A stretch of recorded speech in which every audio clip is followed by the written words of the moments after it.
अपने गांव में साक्षात दो भगवान आए हैं, मानो तो गंगा माऊ नहीं तो बहता पानी। साक्षात दो भगवान तुम्हारे गांव में आए। कौन कौन?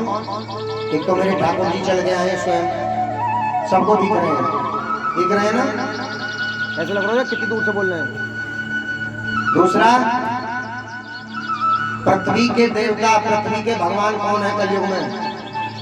ब्राह्मण, पंडित, गाय, संत। तीन को हम भगवान के रूप में देख सकते हैं। तो दो तो आ गए। ध्यान रखना, जब भगवान बुलाते हैं ना तो पंडित जी को दोष मत देना, गांव पूरा सुनना है। पूरा गांव मेरी आवाज को सुन रहा होगा, पंडित जी को दोष मत देना। भगवान जब बुलाते हैं ना तो ऐसे ही बुला लेते हैं, किसी की सोच सिफारिश की आवश्यकता न रहती है।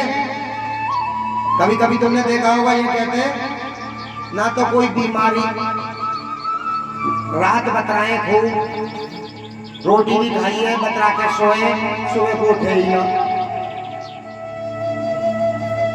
किसी की नहीं चलती है, फिर वहां जब भगवान बुलाते हैं आ जाओ।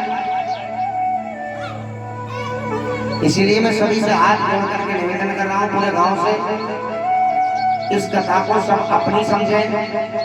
कोई ये ना समझे कि रंबरदार की जगह में कथा हो रही है। नहीं होंगे रंबरदार, अपने घर के होंगे, हम कह रहे हैं लोग। ये व्यास मंच है, भगवान का घर है,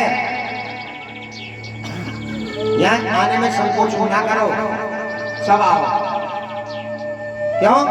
मेरे लिए बताओ, आनंद के लिए बताओ, कम से कम मेरे ठाकुर जी के लिए तो आ जाओ। दूसरी बात देखिए, भगवान जो करते हैं वो सब अच्छा करते हैं, अच्छा करते हैं ना। अब 2 दिन कितनी बढ़िया बारिश हुई। अच्छा, बारिश की तो सबको आवश्यकता थी भाई। जीव जंतु, कीड़ा मकोड़ा, पशु पक्षी, ये सब ढूंढते हैं। जो मेंढक होते हैं ना, मेंढक कभी कभी वो आवाज निकालते हैं, जानते हो क्या कहते हैं? वो भगवान से विनती करते हैं। पृथ्वी पे रेंगने वाले कीड़े वो आवाज देते हैं, भगवान बारिश करो। तो भगवान तो सबकी सुनते हैं, उनकी भी सुनेंगे जो बेजुबान है, आपकी भी सुनेंगे। अब 2 दिन बाद भगवान ने बारिश की, भगवान ने कहा भाई 2 दिन में सब तुम अब ठंडे हो गए, अब चलो कथा में आ जाओ। भगवान ने आज मौसम साफ कर दिया, कथा शुरू हो गई। वैसे एक बात में तुम्हारी बहुत अच्छाई है कि मैंने पहले दिन ही कहा था व्यवस्था भोजन की, दूध की, ये तो तुमने भली बात सुन ली। मैं तो घर घर में चला जाता हूँ रोज, लेकिन हमारे जो पंडित जी कलाकार बुराई ना कर रहे तुम्हारी, सबकी अच्छाई कर रहे हैं। पंडित जी खूब भोजन आ रहा है, खूब दूध आ रहा है, खूब सेवा पानी हो रही है, खूब आमी आ रही है खाने को। सेवा तो ठीक कर रहे हो, यही सबसे पहले धर्म है, सेवा ही धर्म है। दूसरी बात भाई, मेरा ये बात और कहना है, आज देखिए कभी कभी जब घर में किसी बच्चे का जन्मदिन हो तो कितनी भीड़ इकट्ठी हो जाती है। आज तुम्हारे गांव में मेरे ठाकुर जी का जन्मदिन है, भगवान कन्हैया का जन्मदिन है। कण कण में बसा प्रभु देख रहा, चाहे पुण्य करो या पाप करो, ये सबको देख रहे हैं। जो जो भागवत कथा में बैठे हैं, ये मैं नहीं कह रहा हूं, ये शास्त्र कह रहे हैं। जब तक कथा में बैठते हैं ना तो उन्हें कोई रोग पास आए, ना बीमारी सताए, ना शरीर में कहीं दर्द हो। और मैंने कहा भी, अगर किसी को कोई परेशानी है, दर्द है, तो गंगा जल ले आओ, पढ़ के दे देंगे, ठीक हो जाएगा। महिमा हमारी ना है, महिमा मेरे ठाकुर जी की है। इसीलिए आज को छोड़ करके 3 दिन की कथा और रह जाएगी, आज चौथे दिन की कथा है। और आज से कथा ऐसी शुरू हो जाएगी कि प्रतिदिन कथा में आनंद आएगा। आज भगवान मटकी चढ़ा रहे हैं, आज भगवान गोवर्धन पर्वत को उठा रहे हैं, आज पूतना का वध हो रहा है, आज भगवान रास लीला कर रहे हैं, रोज अच्छी अच्छी कथाओं में, लेकिन भक्तों को ज्यादा से ज्यादा आना चाहिए। और भैया ना आओगे तो मेरा कुछ नहीं बिगड़ रहा। देखिए ईमानदारी की बात बता रहा हूँ, हो सकता है आज भी आए कल आए। पुरुष तो पुरुष, तिगरिया खादर की माताओं बहनों का भी फोन आता है, गुरुजी आज कथा होगी। हमने 2 दिन से मना कर दिया, नहीं कथा नहीं होगी क्योंकि बारिश हो रही है। आज भी फोन आया, बोले आ सकते हैं? हमने हाँ आ सकते हो, आज कथा होगी। और तुम गांव के गांव में ना आ रहे। ये पंडित जी पैसे तुम्हारे गांव से चाहे लाख रुपया ले जाएं, ये गांव में जाके ये ना कहेंगे कि हम लाख रुपया लाए तिगरिया से, फिरोजपुर से। ये 2 ही बातें करेंगे। कौन सी? एक तो तुम्हारे मान सम्मान की जो तुम अच्छा कर रहे हो, दूसरी कथा सुनने कितने लोग आए।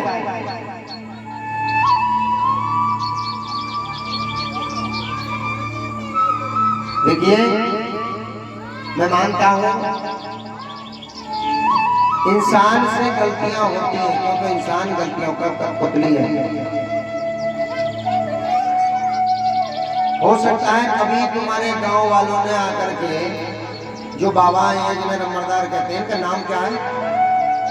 क्या नाम है इनका? बाबा का नहीं पता, चलो नंबरदार ही जानते हैं हम तो। कभी किसी व्यक्ति ने आकर के इनसे सत्संग नहीं किया होगा, लेकिन मैं जब जब मुझे टाइम मिलता है ना, अब तुम जानते हो मैंने भी गुरुकुल में पढ़ाई की है, मैंने भी शास्त्रों का अध्ययन किया है, लेकिन मैं खुद इनके पास बैठता हूँ जान पूछ करके, इनसे ज्ञान लेने के लिए। ज्ञान के मामले में कोई छोटा बड़ा नहीं होता है। मेरे तो वैसे भी बुजुर्ग हैं, पिता समान है, लेकिन बहुत अच्छी अच्छी ज्ञान की बातें बताते हैं।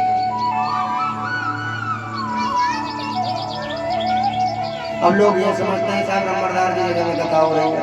अरे तुम्हारी जगह में क्या ना हुई? ये सोचा तुमने कभी? तुम्हारी जगह में क्यों ना हुई कथा? क्योंकि तुम इस लायक हो नहीं, भगवान के भक्त नहीं हो, भगवान के प्रति भाव नहीं है तुम्हारे अंदर। अगर होते तो भगवान तुम्हारे घर ही जाते, तुम्हारे यहाँ भी कथा होती। पहले भगवान को जगाओ, भगवान की भक्ति भाव ऐसे प्रकट करो तो भगवान तो खुद पे खुद आ जाते हैं।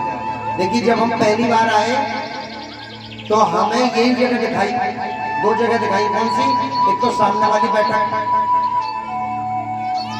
हमने सोचा बैठक छोटी रह जाएगी। क्यों?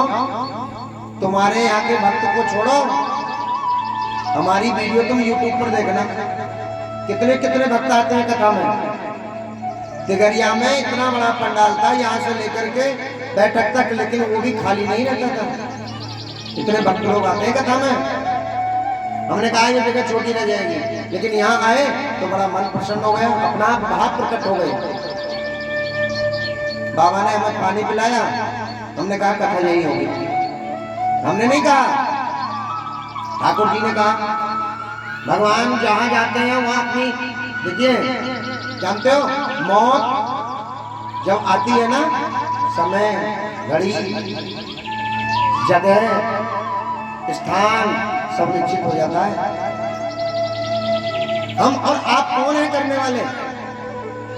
हम लाख कोशिश भी करते, तुम लाख कोशिश करते, तुम कहते पड़े कि तुमने कथा अच्छी जगह नहीं लगाई, कहीं और लगाओ, नहीं हो पाती। होगा वही जो राम रच रखा, और कोकर तरक बड़ा वैसा था। होगा वही जो राम जी ने लिखा है, जो मेरे कान्हा जी ने लिखा है, वही होगा, बाकी कुछ नहीं हो सकता। राधे भूल गए 2 दिन में, बारिश में भूल गए, सीधे हाथ खड़े कर गए। राधे बोले श्रीमद् भागवत महापुराण की। अच्छा अन्न कौन कौन लेके आया? अन्न गेहूं चावल आटा, बस 2-3 जने लेके आए। बारिश में भूल गए। प्रतिदिन लाना है, प्रतिदिन। अगर कथा में फल लेके जाना है कुछ तो प्रतिदिन अन्न लाना है।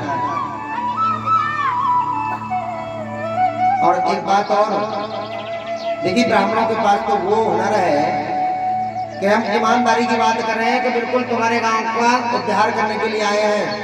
राम नाम के हीरे मोती मैं बिखराऊं गली गली, और ले ले उरे कोई राम का प्यारा, आवाज लगाऊं गली गली। ये राम नाम के मोती तो बिखरे हैं, आवाज मनहारा गले गली लगा रहा है, लेकिन खरीदेगा कौन? कौन लेगा? जो भगवान का भक्त होगा। बाकी तो भैया बस चाट पकौड़ी में भी समय बिता दे। उन बच्चों को चुप करो, देखिए बच्चे बहुत बोल रहे हैं।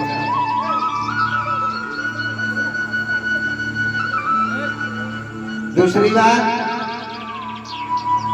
देखिए, कथा क्यों होती है जानते हो?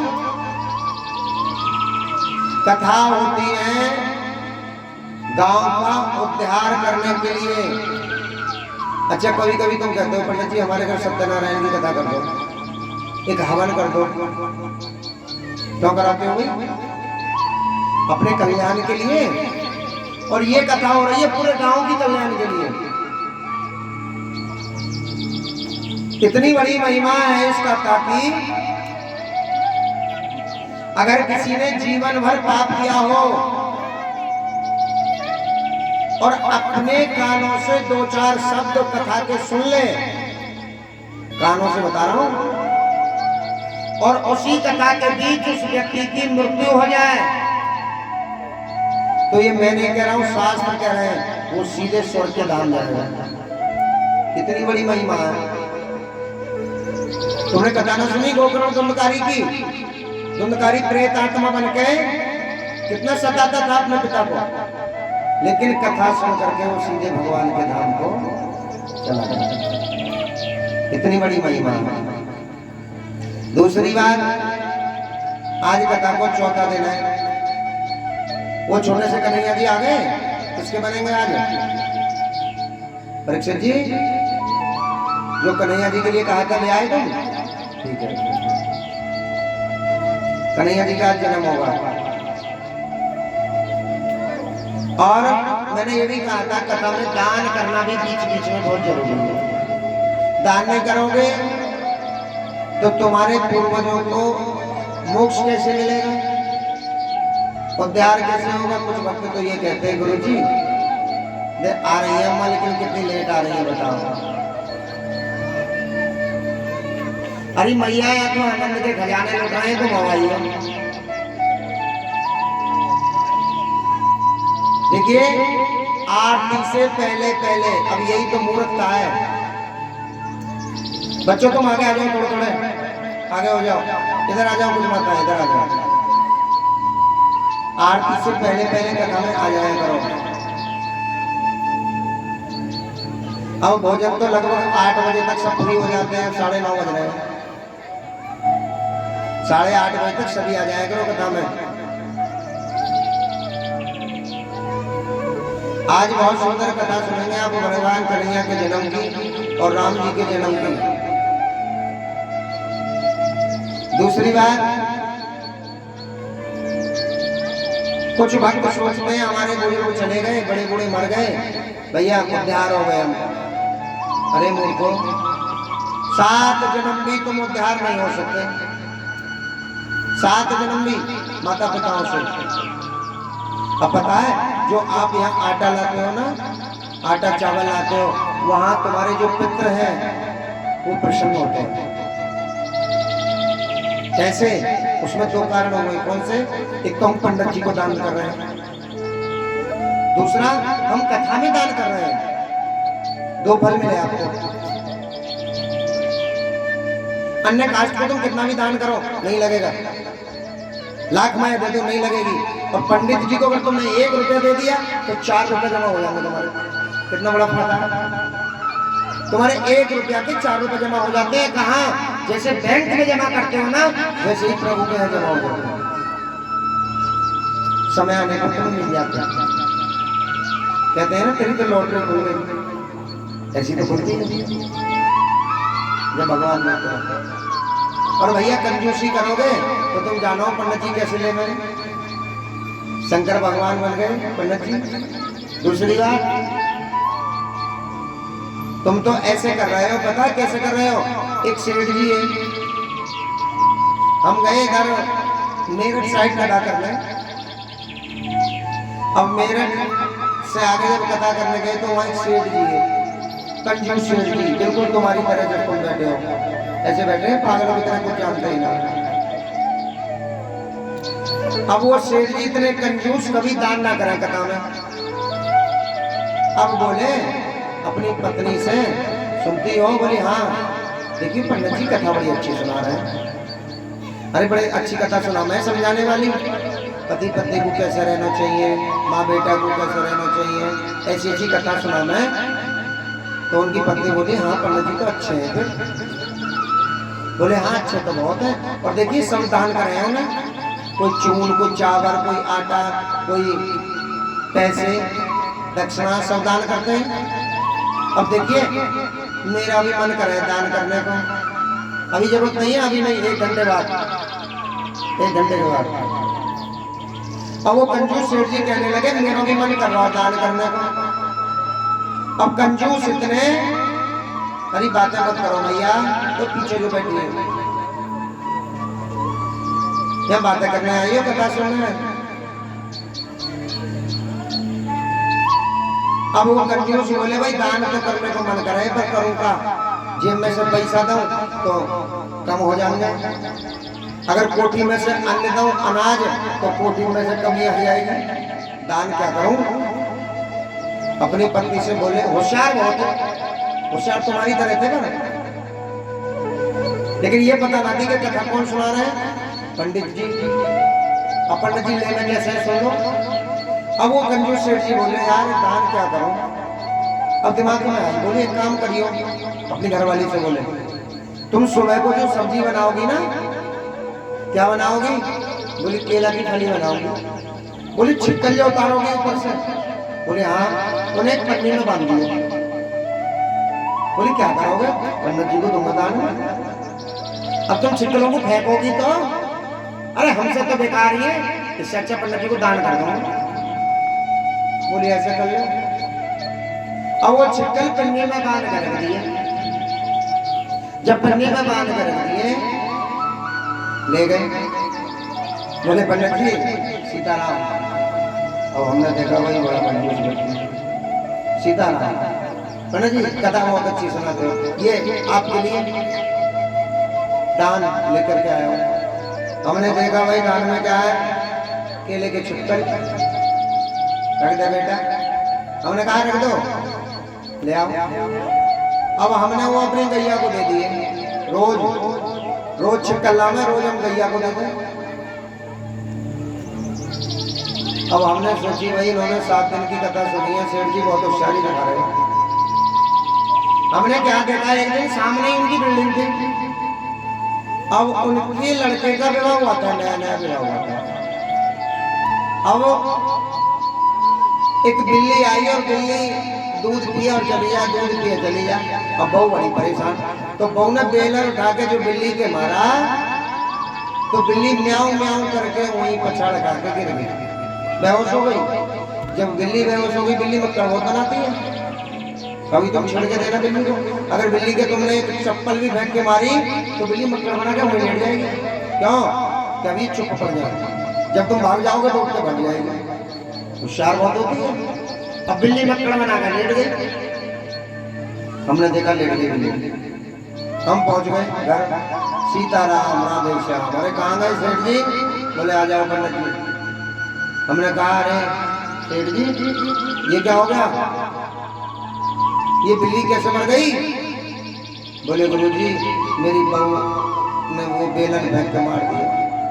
हमने कहा राम राम राम राम। अरे अभी तो बहू का विवाह हुआ है, अभी तो कोई संतान भी नहीं है, संतान होने वाली नहीं है भैया, अब नहीं होगी संतान। अब सेठ जी बोले पंडित जी उपाय मिल गया? हाँ उपाय तो है। बोले गुरु जी एक ही बेटा, देखिए कुछ करो। मैं तुम्हारे ऊपर दे रहा हूँ उदाहरण, तुम भी ऐसी करोगे फिर? गुरु जी कुछ करो। पंडित जी बोले करूं? बोले हाँ, एक काम करो, एक पर्चा लेके आओ। पर्चा मंगा लिया, कॉपी पेंसिल। पंडित जी बोले मैं सामान बोल रहा हूँ, तुम लिखो बिल्ली का उपाय जब दोष हटेगा तुम्हारी बहू कैसे? बोले हाँ। बोले लेकिन 25 किलो चावल डबल चाबी वाला, जो तुम यहाँ कोटा के नाल आ रही हो ना, 25 किलो चावल लिखो, 20 किलो चीनी, 20 किलो दूध, 20 किलो अरहर की दाल, 20 किलो चने की दाल, 20 किलो सरसों का तेल, 20 किलो देसी घी। पंडित जी बोले और कुछ? सेठ जी बोले और कुछ? बोले हाँ, एक नई चीज तो रह गई। बोले क्या? जो तुमने बिल्ली मारी है बहू ने, एक सोने की बिल्ली और लानी पड़ेगी। बोले हे भगवान, हमने कहा बिल्ली लाओगे तो बहू बचेगी नहीं, कोई संतान होने वाली नहीं है। बोले गुरु जी करना पड़ेगा, ब्याज पे लाओ, किसी से पैसा नहीं, ब्याज पे लाओ या जमीन बेचो। अब लाओ, पूरी लिस्ट आ गई। हमने कहा एक काम और करियो, मयूरी में रखते हैं वो टर्की जो होती है, हमारे वहां पहुंचा दियो, क्या कथा हो रही है। बोले हाँ गुरु जी मैं लेके आ रहा हूँ, लेके आ रहा हूँ, तुम चलो। अब पूरे भंडारे का सामान पंडित जी ने एक ही व्यक्ति से मंगा लिया। अब पंडित जी को तो पता ही कि बिल्ली मक्कर बना है।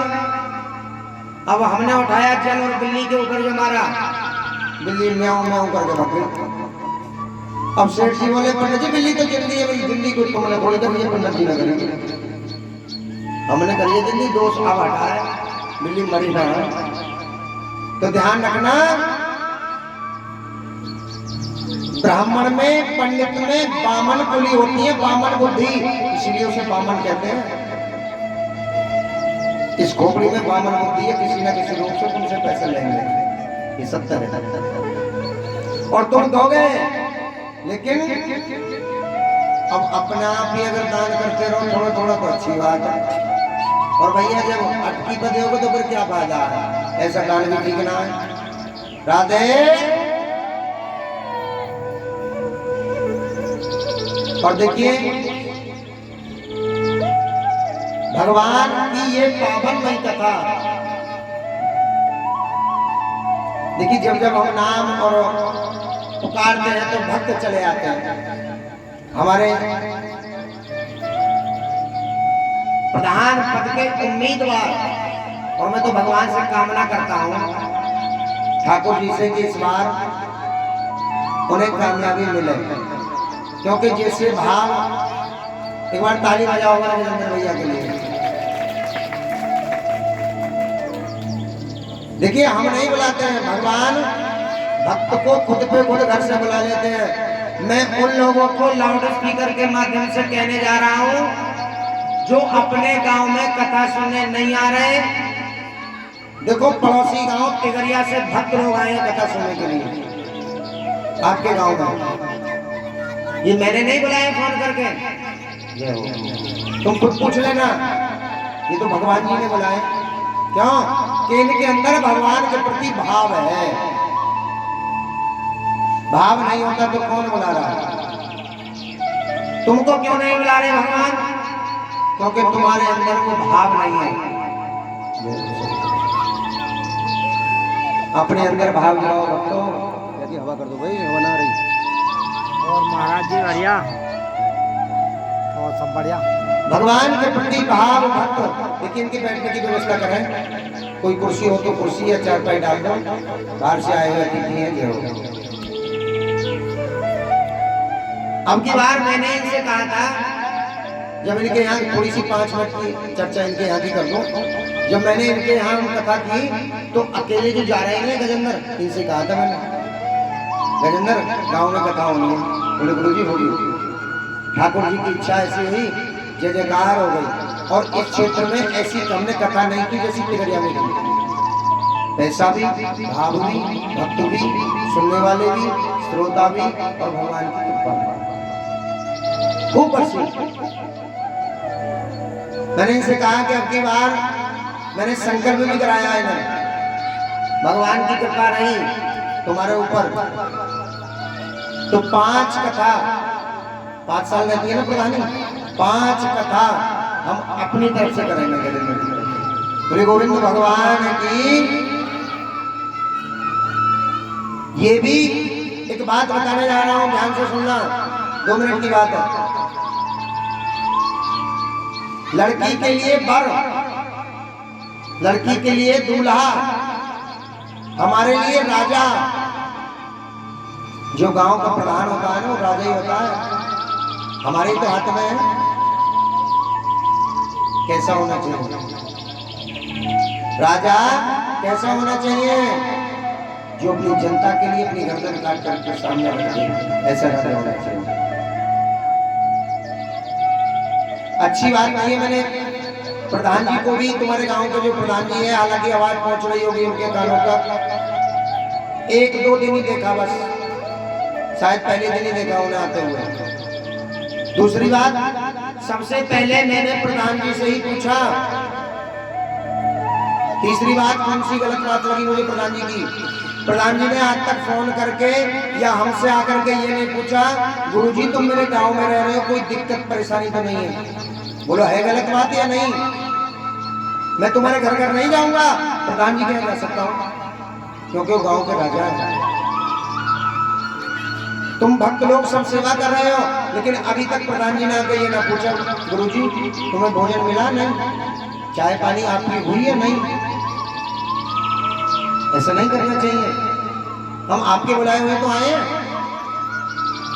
भाई। हालांकि गांव हमारा बहुत प्यारा है, बहुत सेवा कर रहा है, बहुत अच्छा गांव है। बस पहले दिन गलती हो गई सो जो हो गई, बाकी जब से लेकर बहुत अच्छी सेवा हो रही है सबके घर। हमारी कलश वाली बिटियाएं बहुत सेवा कर रही हैं, और भी बिटियां हैं, पूछती रहती है भोजन की भी, चाय की भी, सब भी पूछती रहती है। लेकिन आपका भी कर्तव्य बनता है, आपको भी पूछना चाहिए। तो हमें, ये हमारा कर्तव्य है, हमें कैसा व्यक्ति चुनना चाहिए जो समाज के हित की बात करता हो, जिसमें खुद में भाव बैठे हो, भगवान बैठे हो, ऐसे व्यक्ति को चुनना चाहिए। राजा दशरथ, बताए जनता रोती थी दशरथ जी को देख करके, क्यों? तुम्हारे बाद अयोध्या का राज कौन चलाएगा? ऐसे राजा थे। राजा हरिश्चंद्र अपने नाम के लिए, अपने कर्तव्य के लिए अपना नगर, अपना काशी छोड़ गए, तीनों प्राणी बिक गए जाकर के। ऐसे राजा। पर कुछ भैया प्रधानों की भी गलती ना है, क्योंकि ये पद जो होता है ना, पद यही तो अहंकार दिला देता है। पहले तो साधारण व्यक्ति थे, अब हमें ही देख लो। हम जब तक तुम्हारे सामने चारपाई पे बैठे रहे तो पंडित जी हैं, पंडित जी तो हैं, गुरु जी। और जब यहाँ व्यास पीठ पे आके बैठ गए तो कौन हो गए? व्यास जी। तो पद आ गया ना। पद अहंकार लाता है, लेकिन इतना भी नहीं।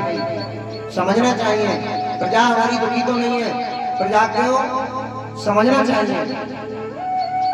दूल्हा भी हमें ऐसा ढूंढना चाहिए, बेटी के लिए रिश्ता जब हम करें ना बेटी का, तो कम से कम 6 महीना रिश्ता रोकना चाहिए। क्यों? 6 महीने में बेटे के गुण अवगुण का पता चल जाएगा। और आजकल तो भैया चटमंगनी पट ब्याह कर रहे हैं, बेटी दुखी, करो जी बेटी बड़ी दुखी है। हम क्या करें भैया? हमारे दामाद शराब बड़ी पी रहे हैं, तो हम क्या करें? तुमने क्यों न देखे? पहले तो तुम ही गई देखने, जमीन देख ली, 2-2 ट्रैक्टर खड़े हैं घर में, वो देख लीजिए। लड़का कितना पढ़ा लिखा है वो नहीं देखा, अनपढ़ है, गवार है, पढ़ा लिखा नहीं देखा। अगर लड़की हमारी इंटर है तो लड़के को बीए, लड़की हाई स्कूल है तो लड़के को इंटर, और बिटिया से 4 साल कम से कम बड़ा बेटा आयु में होना चाहिए। 4 साल से ज्यादा नहीं, 4 साल तक चलेगा, 4 साल 3 साल 2 साल 1 साल बराबर के हो तो भी। लेकिन ऐसा ना करें कि बेटी ने तो बीए कर लिया और बेटा बिल्कुल गवार, समझ भी ना पाए दूसरे की बात को। देखिए ऐसे निरे आप अनपढ़ बेटे से शादी करोगे तो क्या होगा पता है? क्या होगा? प्रतिदिन घर में लड़ाई होगी, क्योंकि समझ ही नहीं पाएंगे एक दूसरे की बात को। एक बार क्या हुआ, एक शहर की लड़की का विवाह गांव के लड़के से हो गया। अब लड़की तो पढ़ी लिखी और लड़का बिल्कुल अंगूठा टेढ़ा गवार।